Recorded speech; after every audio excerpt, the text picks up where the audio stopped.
2 na lang ang mi-file sa ilang kandidatura sa Mandawi City Comelec Office. Inay sa mas dakong venue, hayan magpabilin sa opisina ang filing nga himuon. Ang detalye sa report ni Nico Sereno. Itandi sa unang adlaw, nagmingaw na ang sitwasyon sa Mandawi Comelec.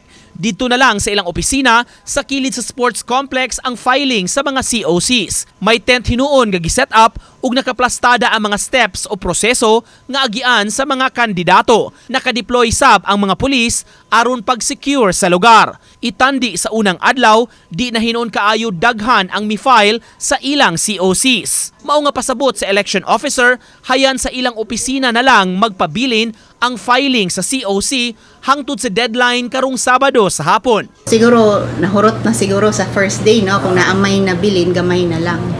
So karon we opted nga diri na lang sa opisina. Sa pagkakaron, na busy sab ang mga staff sa Comelec pag-andam sa mga papeles para sa umaabot nga eleksyon. Naglakip niini ang listahan sa mga botante nga mamahimong maka-avail sa emergency accessible polling place para kini sa mga PWDs ug senior citizen.